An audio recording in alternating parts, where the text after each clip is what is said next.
Hello, friends, and welcome to Sleep Tight Stories.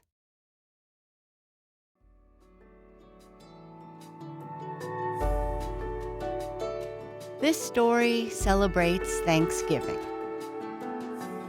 Thanksgiving in Canada is celebrated the second Monday of October and has been since 1957. One reason why Canadians celebrate Thanksgiving in October is that we harvest earlier, due to the fact that Canada is located further north than the United States. We celebrate Thanksgiving with turkey, pies, and family gatherings.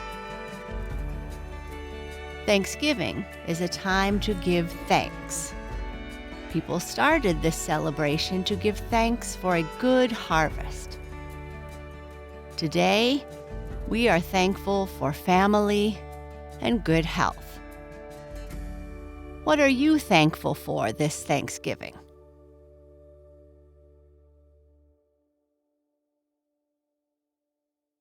The Thanksgiving Party. "Oh, Mother, Mother!" exclaimed Lucy Welford as she bounded into her mother's room one bright, frosty morning. "Uncle John is in the parlor, and he has come to ask if he may take Mary and me home with him to pass Thanksgiving. Oh, please, Mother, let us go. Thanksgiving in the country is so delightful, much more so than in the city. Such fine sleigh rides and such grand slides on the pond. And the delicious pumpkin pies and the roast turkeys and the bowls of sweet milk and cream," continued Mary, who had followed her sister to hear their mother's decision. "Oh, it will be so pleasant. And only think, Mother, Uncle John is going to have a large party, a regular feast, he says.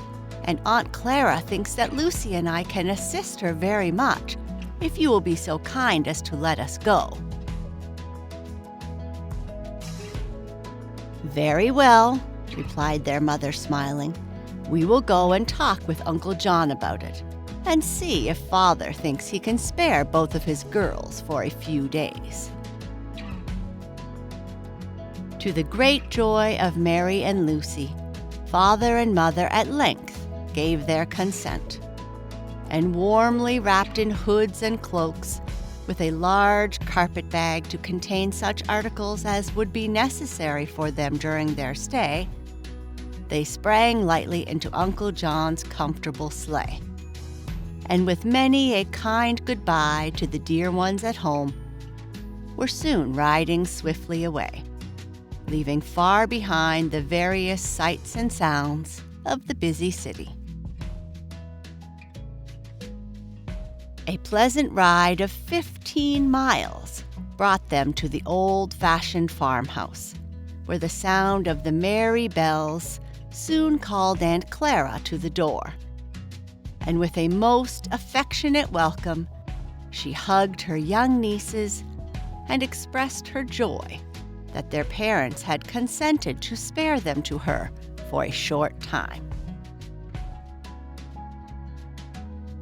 The ride in the fresh air had given the girls fine, rosy cheeks and excellent appetites, and they were quite ready to accept Aunt Clara's invitation to take a luncheon of bread and milk and some of her nice donuts. "And now, dear Aunt, do tell us all about the party," exclaimed Lucy. "Will there be any young folks, or is it only for grown-up people like you and Uncle John?" We tried to make him tell us about it as we rode along, but he only laughed and said we should find out when the day came. "There will be both young and old," replied their aunt, smiling. "About 50 in all. So you see, I shall be much in need of your help in entertaining so large a group." "We will do everything we can to help you," said Mary, "and we have brought our new winter frocks to wear, and new ribbons for our hair, and Mother said if anything else was needed, we could send her word tomorrow, as Uncle John said he should be obliged to go into town. "Oh, your dresses will do very well, I have no doubt," replied her aunt. "Our friends are not very showy people, and will come in plain attire. But I must leave you and Lucy to entertain yourselves for a short time, as a part of my morning work is unfinished. I suppose you will not be at a loss for amusement." "Not at all," answered both of the girls. "We will go to the barn and find Uncle John, and see if our old pets among the sheep and the cows have forgotten us." The remainder of the day passed pleasantly away, and the girls were so much fatigued with the unusual exercise they had taken in running about the farm that they were quite glad when bedtime came, and slept soundly until the bright rays of the morning sun were beaming in at their window. "Tomorrow will be the day for the party," exclaimed Lucy, as she and her sister quickly dressed for breakfast, fearful that they had already kept their aunt waiting. "I expect to enjoy it so much." "So do I," replied Mary. "I am very glad that there are young people coming. There are some sweet little girls in the neighborhood. I hope Aunt Clara has invited Mrs. Carleton's family. They live in the great white house on the hill and are very pleasant people." "No doubt they will be here," returned Lucy, "and the Wilsons and Smiths, and perhaps Mr. Marion's family. There must be many others coming who we do not know, for Aunt said there would be about 50 guests. Oh, I am sure it will be delightful." Breakfast over, Aunt Clara soon found abundance of work for her 2 young assistants. There were nutmegs to grate, eggs to beat, apples to peel, meat to mince, and various other jobs, which the girls found very interesting.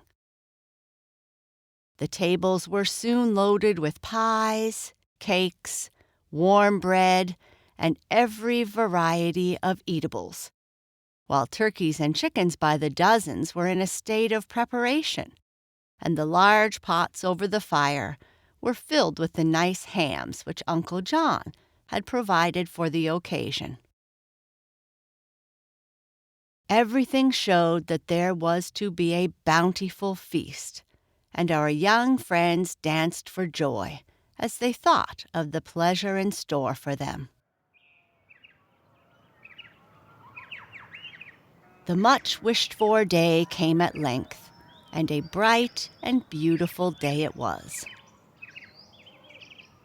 The guests were expected to arrive about noon, and by 11 o'clock, Lucy and Mary, having assisted their aunt in preparing the long table in the dining room, rushed to their own room to dress, that they might be ready to receive them.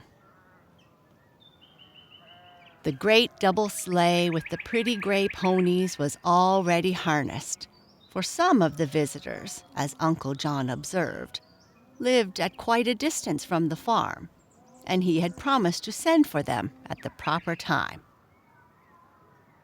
"Very kind of Uncle John," observed Mary to her sister, "but I should think they would prefer coming in their own carriages." "Oh, but it is so pleasant to load up that old double sleigh," returned Lucy. "The younger part of the company will enjoy the arrangement exceedingly. Just tie this bow for me, Mary, and then, I believe, we are all ready. Let us go down at once. I have no doubt that a part of the company have arrived." But the parlors were still empty.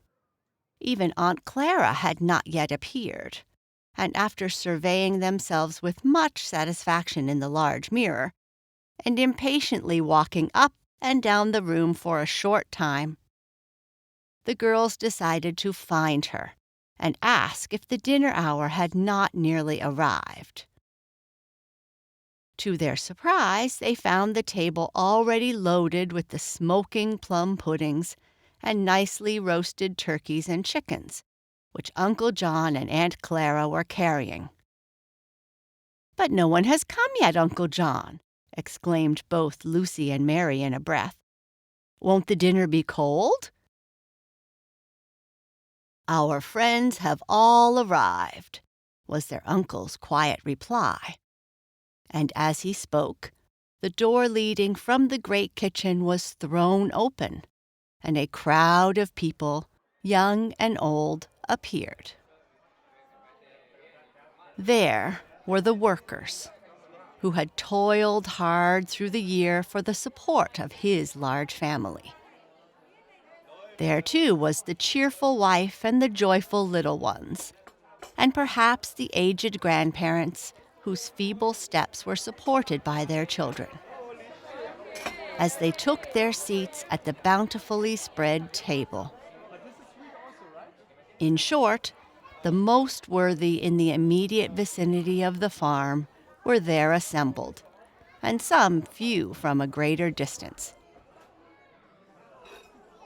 Mary and Lucy had not time to recover from their surprise before all the guests were seated at the table, and Uncle John, rising from his chair, welcomed them kindly. And after explaining in a few words the origin of Thanksgiving Day, asked them to all join him in giving thanks for the bountiful harvest. Each guest was then plentifully supplied with the good things upon the table, and Aunt Clara requested her nieces to attend particularly to the little children and see that all their wants were cared for. A happier party was seldom seen. After dinner, presents of food and clothing were distributed among them, and Mary and Lucy found great satisfaction in dressing the children in new clothes and seeing the gratitude and joy in their smiling little faces.